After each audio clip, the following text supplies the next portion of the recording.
আসসালামু আলাইকুম ফ্রেন্ডস। আজকে আমি রোজা রাখার বেশ কিছু গবেষণায় প্রমাণিত উপকারিতা নিয়ে শেয়ার করব আপনাদের সঙ্গে। দেন এগুলো খুবই হাইলি এডুকেটেড ডিসকভারি দ্বারা প্রমাণিত, খুবই হাইলি এডুকেটেড মেডিকেল জার্নাল দ্বারা প্রমাণিত। আমরা রোজা করি, কিন্তু যদি আমরা রোজার উপকারিতাগুলো সম্পর্কে একটা বিস্তারিত তত্ত্ব বা একটা ধারণা যদি আমরা পেতাম, তাহলে রোজা করাটা আমাদের জন্য খুবই আগ্রহের হয়ে দাঁড়াতো। দেন রোজা সম্পর্কে আমাদের অনেকেই এর উপকারিতা সম্পর্কে জানি না। সেজন্য অনেকে জানার জন্য চেষ্টা করে। সো আজকে আমি রোজা রাখার বেশ কিছু মেডিকেল গবেষণা শেয়ার করব, যেগুলো আপনার জন্য খুবই বেনিফিটেড হতে পারে। দেন ১ নাম্বার উপকারিতা এবং খুবই হাইলি এডুকেটেড বেনিফিট, সেটা হচ্ছে এটা শরীরের ডিটক্সিফিকেশন, দেন বডিকে ডিটক্স করে, পরিষ্কার করে। অনেক গবেষণায় দেখা গেছে যে নির্দিষ্ট সময় না খেলে শরীর টক্সিন বা ক্ষতিকর পদার্থ বের করতে সাহায্য করে।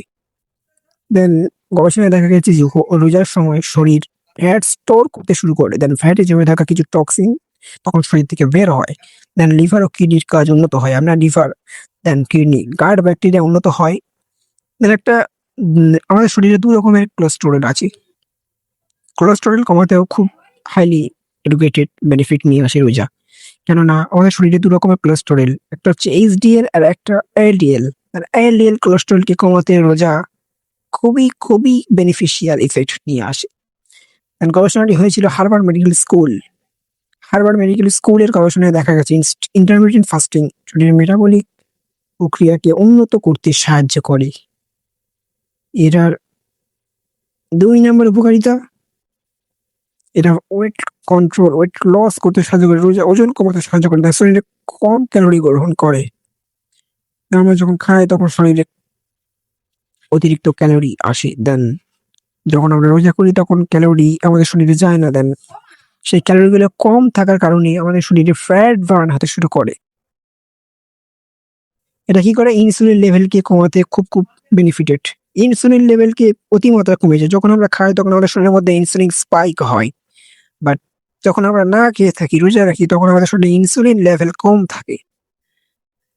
গবেষণার ফলাফল, এটা ২০১৯ সালের নিউ ইংল্যান্ড জার্নাল অফ মেডিসিনের প্রকাশিত গবেষণায় দেখা গেছে যে ইন্টারমিটেন্ট ফাস্টিং রোজা ওজন কমানো ও মেটাবলিক উন্নত করতে সাহায্য করে।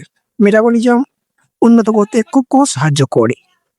এটার ৩ নাম্বার উপকারিতা এবং খুবই বেনিফিশিয়াল উপকারিতা হচ্ছে অটোফেজি। অটোফেজি আপনারা সবাই শুনেছেন যে অটোফেজি কি করে না, রোজার সময় শরীরের একটি গুরুত্বপূর্ণ প্রক্রিয়ার নাম হচ্ছে অটোফেজি। এই অটোফেজি পুরানো ক্ষতিগ্রস্ত কোষ ভেঙে দেয়। লাইক যখন আমরা রোজা রাখি ১৬ ঘন্টা বা ১৮ ঘন্টা বা ১৩ ঘন্টা, যখন আমরা রোজা রাখি তখন রোজা রাখার কারণে আমরা কিছু খাই না। দেন আমাদের শরীরের যে সমস্ত দুর্বল কোষ আছে সেগুলো অন্য সময় খুব বেশি রিপেয়ার হয় না। যতটা সময় অটোফেজির সময় যতটা রিপেয়ার হয়, আমার শরীর কি করে? অটোফেজির মাধ্যমে আমাদের শরীরের দুর্বল কোষগুলোকে খেয়ে ফেলে, ভেঙে ফেলে। যেগুলো ক্ষতিগ্রস্ত কোষ, সেগুলো শরীরের দরকার নেই, সেগুলো সে খেয়ে ফেলে এবং নতুন কোষ দ্বারা শরীরকে আবদ্ধ করে দেয়। দেন খুবই রিজেনারেশন প্রক্রিয়াকে উন্নত করতে সাহায্য করতে পারে। দেন এই গবেষণার জন্য দেন এই যে অটোফেজি আবিষ্কারের জন্য জাপানের একজন বিজ্ঞানী নোবেল প্রাইজ পেয়েছিলেন। সো আপনি বুঝতেই পারছেন খুবই উন্নত মানের একটি গবেষণা। দেন এটা ৪ নাম্বার উপকারিতা হচ্ছে ডায়াবেটিস নিয়ন্ত্রণে সাহায্য করে।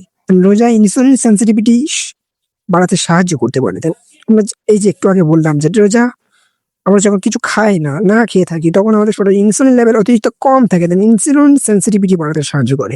এর ফলে কি করে? রক্তে গ্লুকোজ কম থাকে। টাইপ 2 ডায়াবেটিসের ঝুঁকি কমতে থাকে। দেন এখন টাইপ 2 ডায়াবেটিস একটা বড় রকম একটা রোগের আকার ধারণ করে নিয়েছে। এটা কমাতে খুব উপকার করতে পারে। গবেষণা, এটা হয়েছিল আমেরিকান ডায়াবেটিস অ্যাসোসিয়েশন এর কিছু বেশ গবেষণায় দেখা গিয়েছে যে নিয়মিত রোজা ইনসুলিনের কার্যকারিতা উন্নত করতে সাহায্য করে। এবং এটার ৫ নম্বর উপকারিতা, হৃদরোগের ঝুঁকি কমায়। দেন এখন আপনি যদি রিসার্চ করেন, দেন এখন আপনার গবেষণায় একটা জার্নাল হয়েছে, তো এখন সার্ভেতে এসছে যে কিছু গবেষণায় দেখা গেছে হৃদরোগের ঝুঁকি কমায়, কারণ এখন সার্ভেতে দেখা গিয়েছে এই যে হৃদরোগ, এটা এমন একটা রোগের কারণ আকার ধারণ করে নিয়েছে যে এখন বিশ্বের মধ্যে ১ নাম্বার রোগে পরিণত হয়েছে। আর কিছু গবেষণায় দেখা গেছে রোজা রাখলে কোলেস্টেরল কমে, ব্লাড প্রেশার কমতে পারে, কারণ হার্টের স্বাস্থ্য ভালো থাকে। এটা আমেরিকান হার্ট অ্যাসোসিয়েশন এর গবেষণা ইন্টারমিটেন্ট ফাস্টিং রোজা হৃদরোগের ঝুঁকি কমাতে সাহায্য করতে পারে বলে উল্লেখ করা হয়েছে। এবং এটা ৬ নাম্বার এবং খুবই বেনিফিশিয়াল উপকার, সেটা হচ্ছে রোজা মস্তিষ্কের উপর ভালো প্রভাব ফেলতে পারে, মস্তিষ্কের কার্যক্ষমতাকে বাড়াতে পারে, ব্রেইনের নিউরন শক্তিশালী করতে পারে, নিউরনকে শক্তিশালী করে, নিউরনকে পুষ্টি দেয়, নিউরনের কানেকশনকে বুস্ট করতে পারে, নিউরোপ্লাস্টিসিটিকে বুস্ট করতে পারে, আর স্মৃতিশক্তি উন্নত হয়। আপনার মানসিক প্রকাশ বাড়ে, মেন্টাল ক্ল্যারিটি বাড়ে, দেন অ্যাটেনশন বেড়ে যায়। এটা ন্যাশনাল ইনস্টিটিউট অফ এজিং এর গবেষণায় দেখা গেছে যে উপবাস মস্তিষ্কের স্বাস্থ্য উন্নত করতে পারে। এটার ৮ নম্বর উপকারিতা হচ্ছে রোজা শুধু শরীর নয়, মনকে প্রশিক্ষণ দেয়, মনকেও ট্রেনিং দেয়। সো এটা ধৈর্য বাড়াতে খুব সাহায্য, আত্মনিয়ন্ত্রণ শেখায়, মানসিক শান্তি দেয়, এটা মানসিক স্বাস্থ্য উন্নত করতে সাহায্য করতে পারে। আর রোজার ৯ নম্বর উপকারিতা, এটা আমাদের শরীরে একটা সার তৈরি করে যেটাকে বলা হয় BDNF। যখন যখন আমরা না খেয়ে থাকি তো তখন শরীর শরীর তো তখন কি করে, শরীর তখন গ্লুকোজ পায় না। হ্যাঁ, সেটা ঠিক যে আমাদের ব্রেইনের জন্য গ্লুকোজ হচ্ছে অপরিহার্য একটি খাবার। শরীর তখন কি করে, শরীর তখন একটা সার তৈরি করে যেটাকে ব্রেন তৈরি করে। তো ব্রেন একটা সার তৈরি করে যেটাকে বলা হয় BDNF, brain derived neurotrophic factor. So এই BDNF আমাদের নিউরন কানেকশনকে বাড়াতে পারে, এটার মাধ্যমে NGF কে বুস্ট করতে পারে। এটার জন্য উইন উইন সিচুয়েশন। আপনি বুঝতে পারছেন যে একটা কাজে আপনি দুটো জিনিসকে বাড়াতে পারছেন, BDNF আর NGF খুবই পাওয়ারফুল ব্রেন প্রোটিনকে বুস্ট করতে পারে। সো এগুলো জানার পরে আপনার রোজা রাখার একটা বিস্তারিত ধারণা পেলেন। আশা করি রোজা সম্পর্কে একটা বিস্তারিত ধারণা পেলেন এবং আপনাদের আগ্রহটা বেড়ে গেল।